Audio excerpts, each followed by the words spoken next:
नमस्कार साथियों। आज हम गोरखपुर जिले के जनकौड़िया ब्लॉक के अंतर्गत उसका गांव में आए हुए हैं।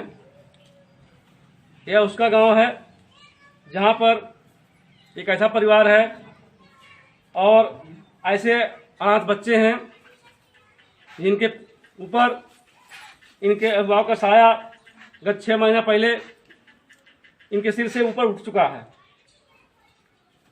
ऐसे अनाथ बच्चे, तरह से अनाथ बच्चों को दिखाइएगा।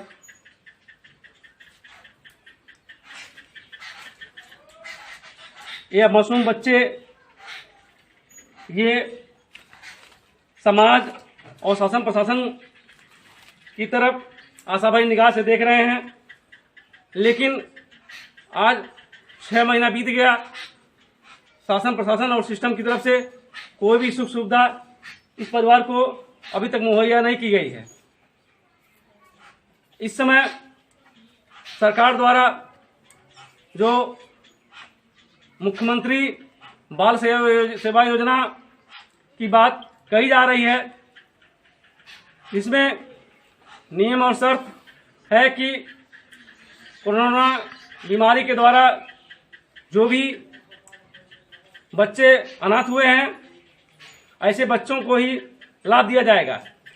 लेकिन देखा जा रहा है कि हमारे समाज में ऐसे तमाम परिवार हैं, ऐसे तमाम अनाथ बच्चे हैं जो कोरोना बीमारी के अतिरिक्त अन्य बीमारियों की चपेट में आने के कारण अनाथ हो गए हैं।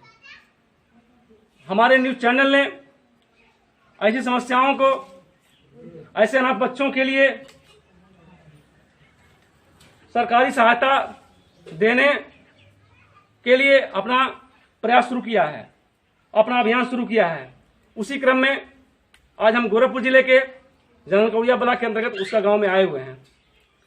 हमारे बीच में है ये उसका गांव निवासी स्वर्गीय मणिराम यादव की पत्नी।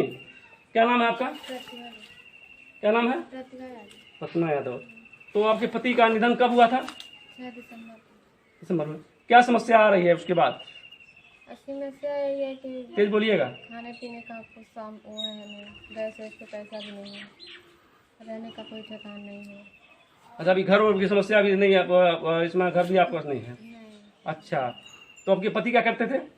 वही 45 करते थे। अच्छा, तो अभी तक आपके पति की मौत के बाद जो है ये शासन प्रशासन या ब्लॉक स्तर या जिला स्तर से कोई भी सहायता आपको नहीं मिला है? कुछ भी नहीं मिला? नहीं। इस संबंध में कोई मिलने भी नहीं आया था? अच्छा, जानकारी है क्या ब्लॉक के वीडियो को या किसी सक्षम अधिकारी को पता है कि आप जो है कि बच्चे इस तरह से, ये मासूम बच्चे जो है अनाथ हो गए हैं और परेशानी जो झेल रही हैं आप, किसी जानकारी हुई? कोई अधिकारी आया मिलने के लिए? कोई नहीं आया। आप बस गैस है, गैस सिलेंडर? तो खाना कैसे बनाते हैं? बनाते हैं, पैसा ही नहीं, कैसे? गैस का पैसा नहीं है। तो समस्या बनी हुई घर में या कुछ भी नहीं है? आपके पास राशन कार्ड है? राशन कार्ड, राशन मिलता है? कितना राशन मिलता है आपको? 15 किलो मिलता है। ठीक, कट करिए। इस वक्त हमारे साथ हैं PGBS के प्रोग्राम मैनेजर राघवेंद्र सिंह जी। राघवेंद्र सिंह जी से हम जानने का प्रयास करेंगे कि आपदा की घड़ी में क्या ऐसे परिवारों की मदद की जा सकती है। सरकार के पास क्या ऐसी कोई योजना है जिससे ऐसे अनाथ परिवारों की मदद सरकार द्वारा किया जा सके। हाँ, राघवेंद्र सिंह जी बताइए, इस समय आपदा की जो हालत है, तमाम बीमारियां और तमाम दुर्घटनाओं के द्वारा तमाम ऐसे परिवार हैं जो बेसहारा और अनाथ हो जा रहे हैं। ऐसे परिवार के लिए सरकार के द्वारा क्या इस तरह की मदद की व्यवस्था है? देखिए, मदद के लिए तो कई सारी राज्य सरकार की और केंद्र सरकार की योजनाएं हैं। अगर हम इस तरह के बेसहारा परिवार की बात करें तो सबसे पहले तो आम आदमी दुर्घटना बीमा है, जिसमें 30,000 रुपया सरकार द्वारा दिया जाना चाहिए। दूसरा ये है कि जो स्टेट डिजास्टर रिस्पांस फंड है, उस फंड से भी किसी तरह की दैवीय आपदाओं में हुए मृत्यु पे 4 लाख रुपए का मुआवजा दिया जाना चाहिए।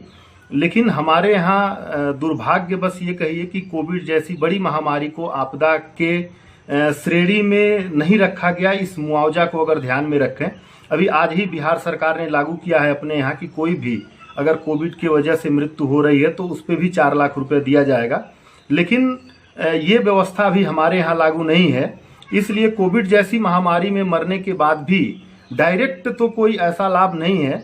अभी मुख्यमंत्री ने एक बाल सेवा योजना करके लागू किया है, जिसमें यह है कि कोई भी अगर 1 अप्रैल 2020 के बाद कमाने वाला जो मुखिया है या जो भी बच्चों के पिता माता हैं, अगर वो मर गए हैं और शायद बच्चे 18 साल से छोटे हैं अभी भी, तो उसके लिए एक व्यवस्था दी गई है कि 4000 रुपये उन बच्चों के पालन पोषण के लिए पर मंथ, जब तक कि 18 साल के न हो जाएं तब तक उनको दिया जाएगा।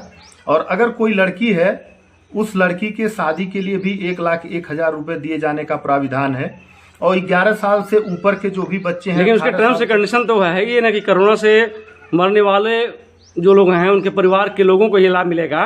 तो हमारा सवाल ये था कि समाज में ऐसे तमाम लोग, ऐसे परिवार हैं जिनके मुखिया मौत का शिकार हो गए हैं तमाम दुर्घटनाओं में या अन्य बीमारी के माध्यम से, तो ऐसे लोगों के लिए क्या योजना है? अब ऐसे लोगों के लिए एक तो राशन कार्ड के लिए है कि जैसे कोविड के दौरान फ्री राशन भी दिया जा रहा है और राशन कार्ड पे भी राशन मिल रहा है, तो जो भी उनके परिवार के आश्रित लोग हैं उनको फ्री में राशन और साथ में जो कार्ड है, कार्ड पे जो राशन है वो दिया जाएगा।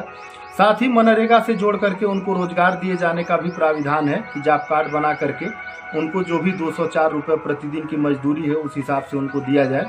और तीसरा ये है कि जब भी किसी ऐसे व्यक्ति की मौत आकस्मिक रूप से होती है तो तत्कालिक तौर पे भी 5000 रुपये दिए जाने का प्राविधान बाद में रखा गया, जबकि इस तरह की जो यहाँ की जो मौत की बात है ये बहुत पहले 6 महीने की हुई थी, उस समय ऐसी कोई योजना नहीं थी।